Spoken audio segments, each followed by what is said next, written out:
Good morning, everybody. Hope everybody is staying healthy and safe. I wanted to do a little bit of a different video today. With all this extra time we've had sitting around, I'll be the first to admit, man, I've watched a lot of YouTube and Instagram and old replays of old Masters and British Opens and things like that.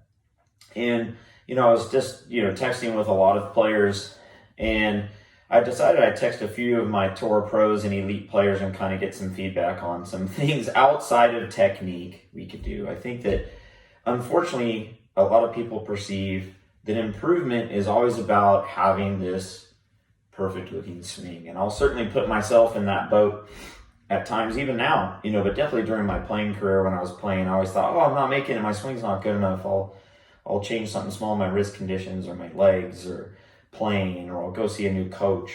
And that's going to be the secret to make me a good player. And what I've really come to realize over the years is that a cool looking swing doesn't make you a good golfer. It's a part of being a good golfer. And there's so many other things that go into it. And the main thing that really I'm struck with when I look at the best players is their swing is just a delivery mechanism for the club to get the ball to the target. And executing that when you're really nervous, there's a lot more to it than having a cool swing plane or cool wrist conditions or how you use the ground, right? And so some things I was thinking, just to think outside the box for all of you while we are stuck at home and we're not able to do our usual stuff, is some things like this. Fitness, stretching, things like yoga. It's great for breathing. It's great for awareness of your body. It's great for balance. It's great for controlling your heart rate and your breathing. Reading books on mental performance. Listening to interviews with good players about what they're thinking about, or some of the caddies on tour. That was something else I was watching on YouTube, talking about things that they see with the best players, or things they work with their players, or things they notice in their players when they're in clutch moments. Maybe a little bit of a technical thing. You can sit in a mirror and work on positions, but more than the position, what does it feel like to you? What is the self-awareness of your body and space as it's moving and doing some of these things? And really, I think that the big key would be, when you look at the best players of all time, they had all these other pieces of this pie chart that they worked on. These other things outside of purely technique, because if it was just all technique, why are the players with the best swings not the best golfers typically? We wouldn't teach. A lot of people now look at, Jack Nicklaus's swing and go, man, there's parts of that we wouldn't teach now. Lots of reverse C, keeping his head more centered. Now, there's lots we would teach. He had great dynamics and used the ground really well and some other things. But, that's not what made him a champion. I don't see anybody teaching how he putted, right? But he was one of the best, and still at 80 years old, I see him making these putts when he plays in things, these clutch putts. Pretty amazing. So, really the thing I've seen with the best players I've coached is it's their mind that's better than otherwise. They tend to think outside the box from others.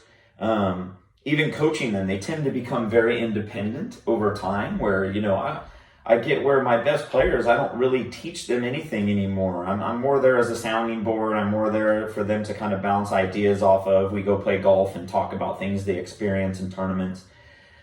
My days of telling them what to do, I think, are kind of behind me. That's not to say they don't ever use my eye. It's more to say I think great players come to know their own swing better than any coach. Let's look at Tiger. He's won tournaments with all kinds of different swing patterns. The great debate. What was his best swing? His youthful swing, his early Butch Harmon swing. He, after 97 Masters, when they changed his face conditions a little bit, his arm playing a little bit. Then he went to work with Hank Haney. His grip become much weaker.